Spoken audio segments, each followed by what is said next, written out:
Shabbat Shalom.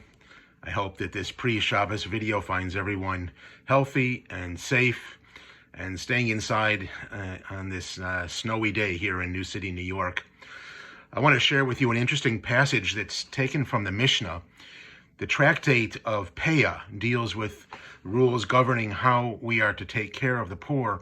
The word Peah means literally the corners, and it refers to corners of the field which must be left for the poor at the time of harvest.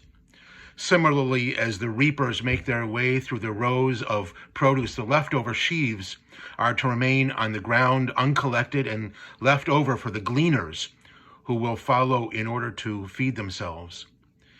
The final chapter of Peah reflects on a question that remains relevant to us even today.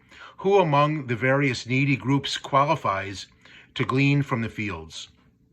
Are there differences between the old and the young, perhaps place of origin, class, and perhaps most important is the question of what is the threshold below which a person is considered to be poor and above which the person gleaning is simply taking advantage. The Mishnah reads, and I quote, "Anyone who does not need to take charity and yet takes will not depart from this world before he actually needs charity from others." It's a warning that the punishment for pretending to be in need is eventually that person will be in a position of actual need. Conversely, the Mishnah continues to explain that a person experiencing real need who does not take charity from others will live long enough to be in a position to support others. And here is where it gets interesting. The 15th century Italian rabbi Ovadia ben Avraham of Bartonoro, famous for his commentary on the Mishnah, provides a fascinating twist on the text. He explains that the Mishnah's praise of the needy person who refuses to take charity is only in the case where through his hard work and much sacrifice, he's able to subsist. However, continues the Bartonora as he's known, if someone is in need, and despite their hard work, they still cannot support themselves, and they still refuse to take tzedakah, not only is it not praiseworthy, the person is potentially guilty of the most serious crime of shofech damim, the shedding of blood. The Bartonora's qualification of the Mishnah is a brilliant insight into human nature, because some people can be very good at giving of themselves, which in the eyes of the Torah is meritorious. But sometimes those who are good givers can also be bad takers.